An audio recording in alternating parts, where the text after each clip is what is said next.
काछ वाच मन निश्चल राखे, धनि धनि जननी तेरी रे। नरसिंह मेहता जी के। इंद्रियों को वश में करो। नेत्र सबसे खतरनाक, इनको बहुत सावधान रखो। बहुत बहुत ये चंचलता, नेत्रों की चंचलता। भगवत चर्चा हो रही तो हो सकता है शब्द ना सुन पाओ, लेकिन विषय चर्चा हो रही है तो आप 10-5 हाथ दूर होगे तो भी श्रवणेंद्री पकड़ लेगी क्या बातें हो रही। निंदा, स्तुति, विषय चर्चा। इंद्रियों को शासन में रखो, इंद्रियों को वश में करो, क्योंकि ये ज्ञान विज्ञान का नाश करने वाले महापापी काम इन्हीं के वशीभूत होकर तुम्हें नष्ट करते। मार डाल इस पापी को। भगवान कहे पाप मानम प्रजहेनम ज्ञान विज्ञान नाशनम। मार इस काम को, नष्ट कर। तस्मात् तुम इंद्रियाण्यादौ नियम भरतर्षभ। ये महाभारत सबको लड़नी पड़ेगी। ये महाभारत है, सबको लड़नी पड़ेगी। अगर आपको अपने स्वराज्य सिंहासन पर बैठना है, मुक्त होना है, तो ये युद्ध स्वीकार करना पड़ेगा, ये चुनौती स्वीकार करनी पड़ेगी। भगवान कह रहे इंद्रियों को वश में कर, ज्ञान विज्ञान का नाश करने वाले इस महापापी काम को अवश्य बलपूर्वक मार। भगवान आदेश कर रहे हैं पाप मानम प्रजहेनम ज्ञान विज्ञान नाशनम। तस्मात् तुम इंद्रियाण्यादौ नियम भरतर्षभ। इसलिए पहले इंद्रियों को काबू करो। रसेंद्रिय से शुरू करो, मुख्य द्वार। ये ज्यादा रजोगुणी भोजन पाने पर चंचल होती। जब ये चंचल होती तो हर इंद्रियों में चंचलता। इसको संभालो। उचित आहार, सात्विक आहार, कम स्वाद वाला आहार, बच जाओगे। ज्यादा स्वादिष्ट पाने की कोशिश मत करो। अगर रसेंद्रिय स्वाद नहीं छोड़ पाए तो जनेंद्री का स्वाद छोड़ पाना बड़ा कठिन हो जाएगा। इंद्रियों को विषयों में संयोग मत होने दो। भोग बुद्धि से प्रवृत्त ना करो। केवल जीवन निर्वाह बुद्धि से प्राण पोषण के लिए पहले यहीं से शुरुआत करो, रसेंद्री से। प्राण पोषण के लिए अन्न जा रहा है, स्वाद के लिए नहीं। आप नहीं हो भोक्ता, ये रसेंद्री का है। इतनी जबान में रखी गई पूरी बात।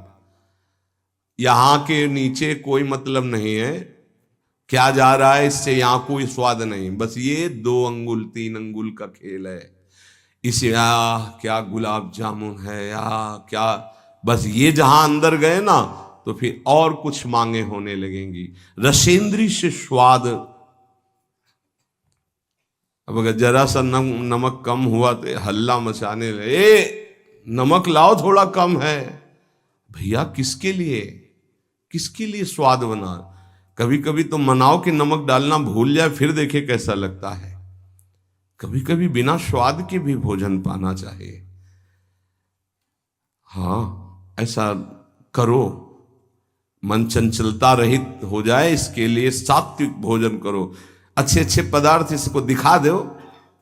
हाँ, जैसे आज साधु सेवा भंडारा ऐसे जैसे होता है, कभी ऐसा उत्सव आदि में दिखा गुलाब जामुन। और जब परोसने आवे तो क्यों आज थोड़ा उधर ऐसे बस दिखा, और वो चले गए। हाँ बोल दो अंदर से।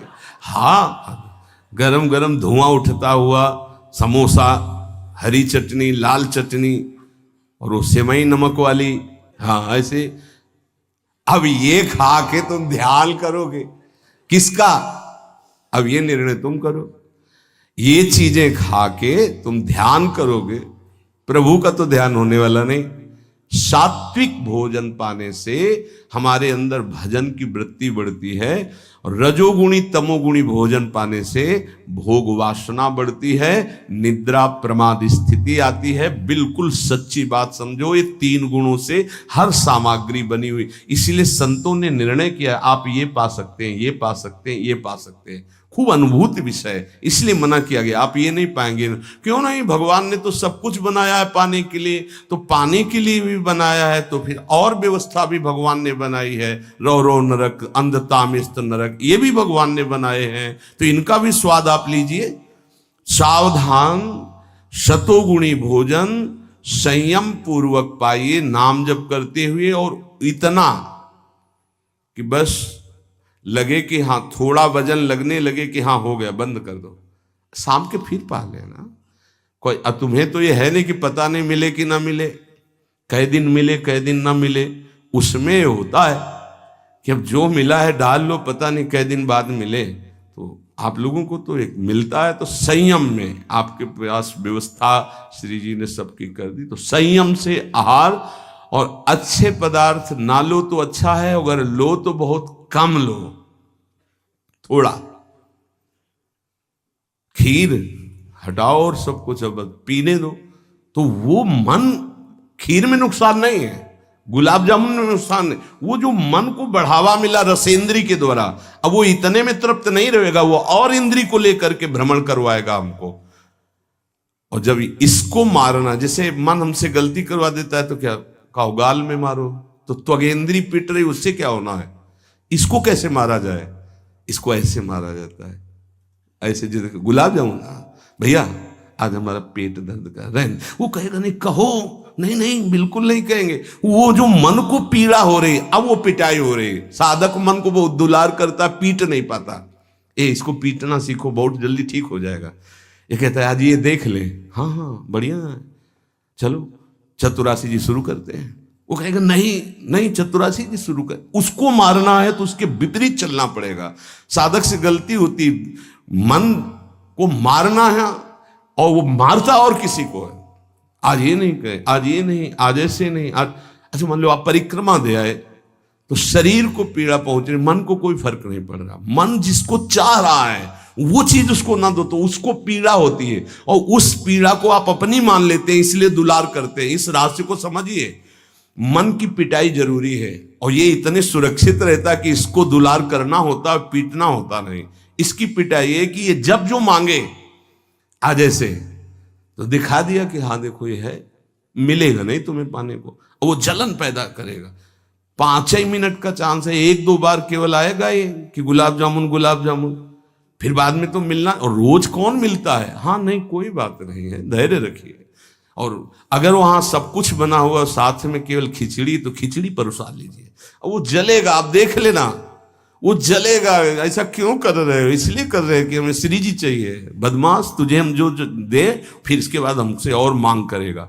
संतों ने इसको ऐसे बस में किया है। बहुत कठिन, बहुत कठिन है। अगर सामने से मिठाई प्रिय है और वो निकल जाए, आप परोसाओ ना, तो आप देख लो, कामा संजायते क्रोधा, भौं चढ़ जाएगी अपने आप से। कितनी बड़ी चूक हो रही है। परम पद फीका लगेगा, गुलाब जामुन मीठा लगेगा, ये बहुत बेईमान है। आप इस बात से समझ, मतलब सावधान रहें कि इसकी चाल में ना फंसे, इसकी पिटाई जरूर करनी है। मन कहां से पीटा जाता है, इसकी मांग को ना कर दो, बस इसकी पिटाई शुरू हो गई। ये कह रहा है ये चाहिए, उसके विपरीत नहीं। अब वो जलेगा, जलेगा, पवित्र हो जाएगा। और उसने मांगा, वो आपने दे दिया, अब वो और मांग रख देगा, वो आपको परेशान कर। तस्मात् त्वमिन्द्रियाण्यादौ नियम्य भरतर्षभ। हे अर्जुन, ये राग पूर्वक जब किसी वस्तु को पाता है। अच्छा, और दूसरा उपाय, गुलाब जामुन पाना है, हाँ, या 5 गुलाब जामुन देना, थोड़ा नमक ले आना, और वो कहेगा नहीं नहीं नमक, गुलाब जामुन पाना, मिला लिया, अच्छे से नमक मिला लिया, गुलाब नहीं नहीं पाओ ना गुलाब जामुन। ये उसकी मार है, पर ऐसा साधक मारना नहीं चाहता। सब्जी साइड में करके एकदम दोना में अलग रस सहित जे ही ऐसे किया, पूरा फूटा मुंह में। तो अब वो मन का पोषण हो रहा है। हर वस्तु का ऐसे ही, सब हर विषय का सेवन ऐसे ही है।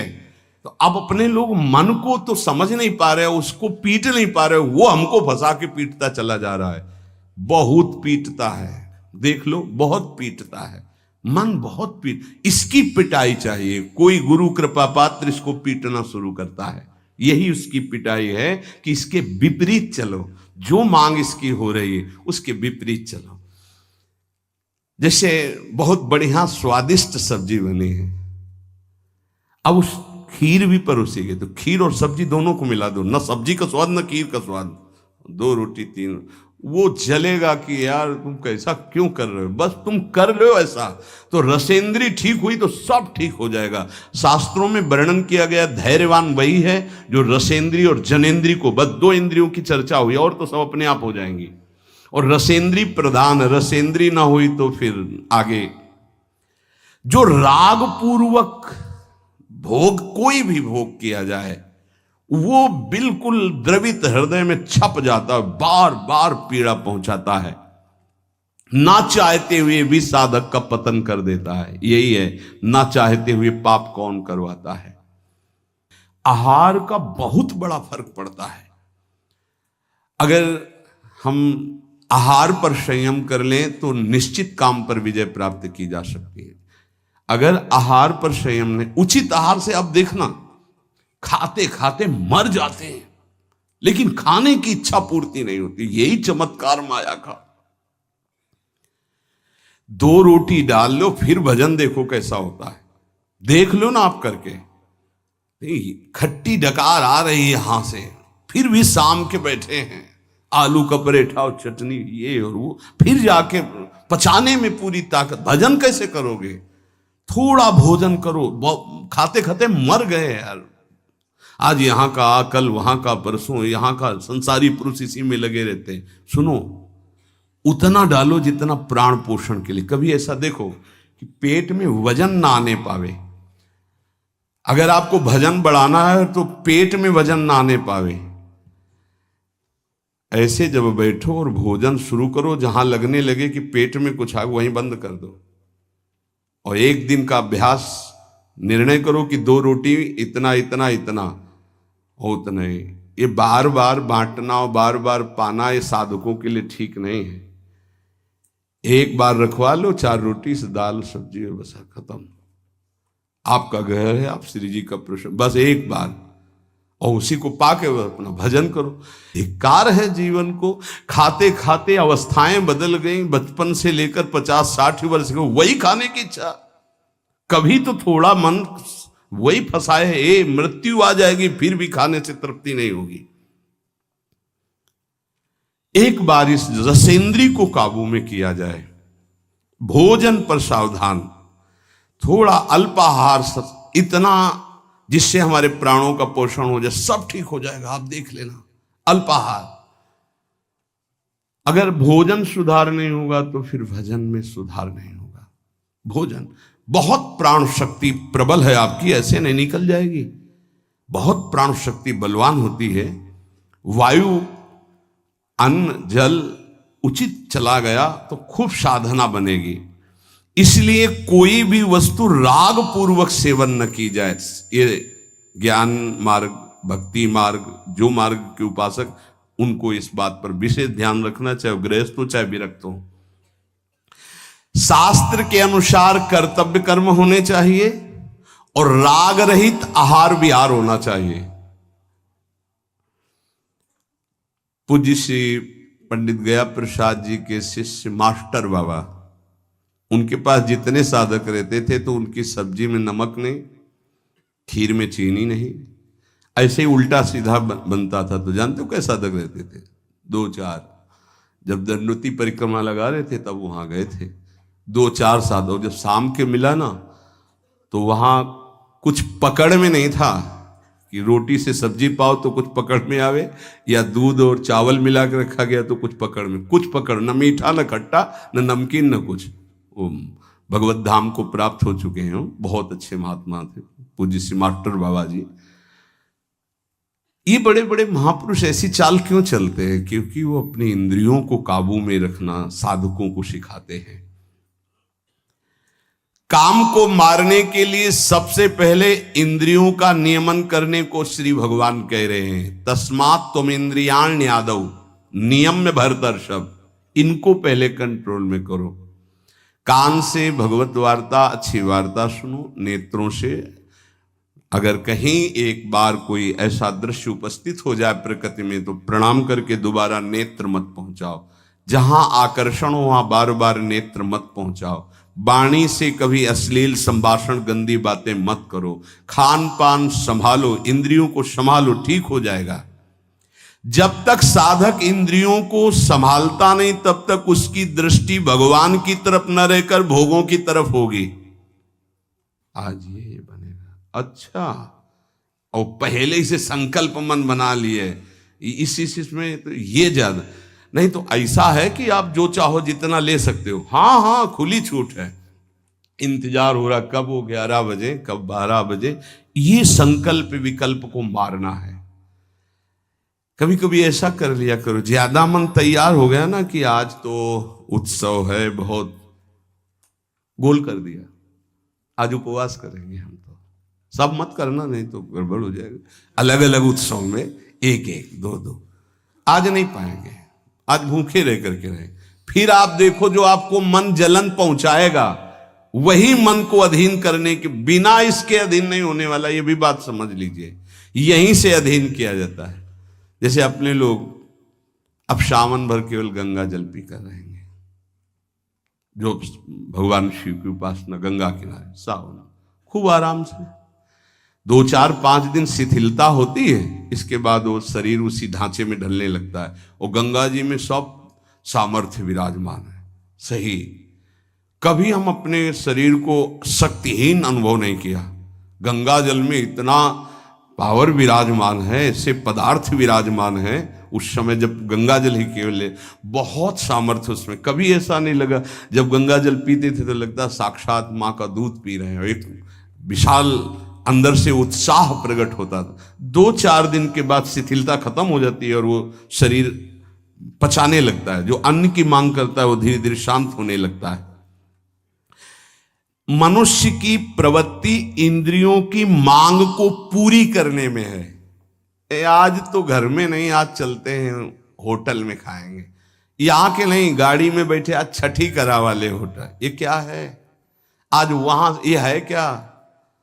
अरे बोले जिंदगी का यही तो लाभ है। तो भैया ये जिंदगी का लाभ नहीं है, ये जिंदगी के लाभ को नष्ट करने वाली हानि है। शतोगुणी सात्विक भोजन बना के भगवान को अर्पित करके प्राणों का पोषण करो। वहां जा करके कौन किस भाव से बना रहा है, कैसी अपवित्रता या पवित्रता है, बहुत सावधान। सबसे पहले काम इंद्रियों को फंसाता है, जिससे उसमें विषय की कामना होती, फिर काम मन को अधीन करता है, फिर बुद्धि को अधीन करता है, और ये सब 1 सेकंड के कम हिस्से में हो जाएगा। एकदम फैल गया कि तुम्हें विचार करने का अवसर नहीं मिला। परंतु जो साधक इंद्रियों की कामनाओं में ही ब्रेक लगा दिया, भगवान कह रहे वो भावपूर्वक कर्तव्य का चिंतन करता है, नहीं, ऐसे साधक को शीघ्र भगवत प्राप्ति हो जाती है। ध्यान दीजिए, सबसे पहले इंद्रियों में ही काम पैदा होता है और विषय को विषय आकर्षण करता है।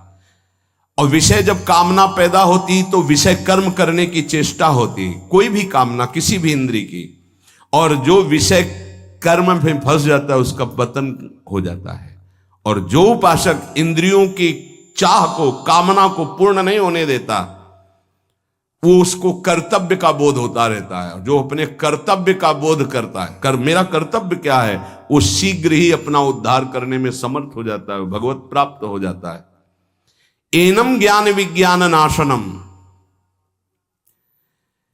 ये ज्ञान विज्ञान का नाश करने वाला काम है। तुम्हारा कितना भी अनुभव ढक देगा, कितना भी बुद्धि आपकी प्रवीण हो, बड़े बड़े जवाब देने वालों को लाजवाब कर देता है। ऐसा है, काम ऐसा है कि बहुत जवाब देने वाले को जवाब रहित कर देता है। उसका उत्तर नहीं दे पाओगे जब काम तुम्हारे अंदर प्रश्न करेगा। विज्ञान अनुभव साधना का सब ढक देगा, ज्ञान विज्ञान दोनों को। तत्व ज्ञान का यहां बात नहीं है कि ज्ञानी का शब्द है शास्त्र ज्ञानी से, बोध संपन्न महापुरुष से नहीं स्वात्मारामम विषय मृग तृष्णाम भ्रमयति। यहां भक्त जो अभी साधन काल में है, प्रेमी भक्त के नहीं, दो को कोई परास्ती नहीं कर सकता। प्रेम लक्षणा भक्ति से युक्त महापुरुष और तत्वबोध महापुरुष, ये ज्ञानी शास्त्र ज्ञानी, और ये भक्त अभी साधन मार्ग का। कामना संपूर्ण पापों की जड़ है, पाप मानम ही प्रजय, इसलिए कामना उत्पन्न होते ही पाप क्रिया में रुचि हो जाती है। आगे चल करके वो इतना अंधा हो जाता है कि सतमार्ग छोड़ करके पाप कर्म में ही लग जाता है। बहुत बहुत डरावना विषय, बहुत भयावह विषय है। भगवान इसलिए काम को महापापी बता करके आज्ञा करते हैं कि साधक इसको अवश्य मार डाले। पाप मानम प्रजयहीनम ज्ञान विज्ञान नाशनम। तो जो आदेश कर रहे हैं वही सामर्थ्य देंगे, इसलिए इन्हीं की शरण में होके इनका नाम जप करो और इंद्रियों की चाह के विपरीत चलो तो मंगल हो जाएगा।